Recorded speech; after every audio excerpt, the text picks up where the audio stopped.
మహా పవిత్రమైనటువంటి, ప్రపంచంలోనే పవిత్రమైనటువంటి స్థానం మన అందరిది కూడా. ఆ స్థానానికి మనము ఇందులో పుట్టడం, ఈ భారతదేశంలో పుట్టడం నిజంగా ఎన్నో జన్మల అదృష్టం ఉంటే కానీ ఇటువంటి భారతదేశంలో, ఎందుకంటే మనందరికీ కూడా తెలుసు, ప్రతి గయా విష్ణుపాదం అని చెప్పేసి తిరుమల తిరుపతి దేవస్థానం మహావిష్ణు ప్రవర్తమానస్య అని చెప్పి మనం రోజు సంకల్పం కూడా చెప్తాం. అటువంటి ఈ భారతదేశంలో మనం పుట్టడం,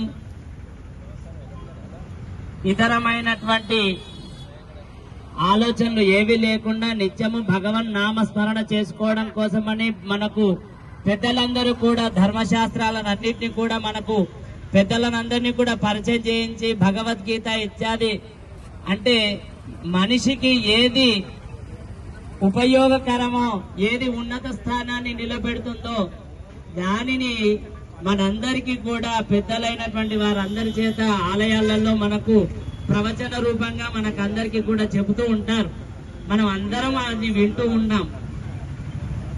అటువంటి ఈ సందర్భంలో, ఇటువంటి ఈ కాలంలో ఈ ఎన్నో రకాలైనటువంటి చాప కింద నీరు లాగా ఎన్నో రకాలైనటువంటి హైందవ ధర్మం మీద ఎన్నో రకాలైనటువంటి అరాచకాలు మనకు జరుగుతున్నాయి. ఎవరికైనా మనిషి కష్టం వచ్చినప్పుడు వాళ్ళ పెద్దలందరూ కూడా ఒక జాగ్రత్త, తస్మాత్ జాగ్రత్త, మంచిగుండు నాయన, జాగ్రత్త గుండు అని చెప్తూ ఉంటారు. అటువంటిది విశ్వ హిందూ పరిషత్ వాళ్ళు ఇప్పుడు మనందరినీ కూడా ఒక ప్రేరణ చేస్తూ ఉన్నారు. ఏమని? తస్మాత్ జాగ్రత్త, తస్మాత్ జాగ్రత్త. మనం చేయవలసింది ఏమిటి? ఇప్పటిదాకా పెద్దలందరూ కూడా చాలా మనకందరూ ఈ విషయాలన్నీ కూడా చెబుతున్నారు, మనం మననం చేసుకుంటున్నాం. కానీ మన బాధ్యత ఇప్పటి నుండి ఇంకా అప్రమత్తంగా ఉండేటువంటి సమయం ఇది. ఎందుకంటే మనం ఎన్నో కోట్ల సంవత్సరాల నుండిగా వస్తున్నటువంటి ఆలయాల మీద, అక్కడ ఉన్నటువంటి భగవన్ మూర్తుల మీద దాడులు జరిగినటువంటి పరిస్థితులు మనం చూసాం.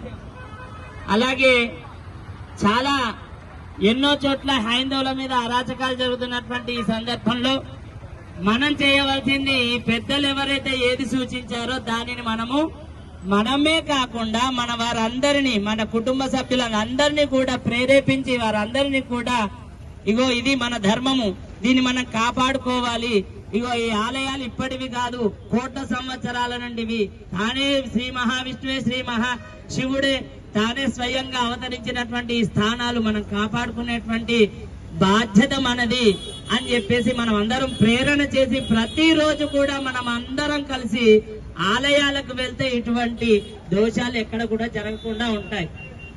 ఇప్పుడు మనం అందరం ఇక్కడ కావాల్సినటువంటిది ఏంటిది? ఏదో ఒక అపచారం జరిగింది, దానికి ప్రాయశ్చిత్తం. అపచారం అనేటువంటిది జరగకుండా చూసుకునేటువంటి బాధ్యత మనందరిది కూడా ఉంది. కాబట్టి పెద్దలందరూ కూడా చెబుతూ ఉన్నారు. అటువంటి దానిని మనము నిత్యం వారు చెప్పినటువంటి విషయాలను గమనించి మన బాధ్యతగా 1 గంట సేపు, అరగంట సేపు, 10 నిమిషాలు ఎంతో అంత ఆలయాలకు వెళ్ళడం, దర్శించుకోవడం, అక్కడ చెప్పినటువంటి వారిని మనం పాటించడం, ఇటువంటివన్నీ కూడా చేసినట్లయితే ఇది ఇప్పటి నుండి మనం జాగ్రత్తగా మనం అందరం కూడా చేసుకోవాలి. ఇటువంటిది ప్రతిదీ మనం చుట్టుపక్కల ఉన్నవారు ఏ విధంగా ఉన్నారు, ఏం చేస్తున్నారు అనేది కూడా మనం గమనించుకునేటువంటి స్థితి మనకు అందరికీ కూడా రావాలి. అటువంటిది తిరుపతిలో జరిగినటువంటి ఈ విషయం గురించి, అదొకటే కాదు, ఇంకా ఎన్నో జరుగుతున్నాయి. వీటన్నిటిని కూడా మనం అందరం కూడా ఐకమత్యంగా ఉంటే ఇటువంటి పరిస్థితులు రావు. కాబట్టి పెద్దలు చెప్పినటువంటి విషయాలను అన్నిటినీ కూడా మనం అందరం కూడా పాటిద్దాం. దీనికి ఎటువంటి ఏ సందర్భంలో అయినా, ఏ విధంగా అయినా మనం అందరం కలిసి ఎలా ఉన్నా ప్రతిరోజు ఆలయానికి వెళ్ళడం ప్రథమంగా నేర్చుకుందాం.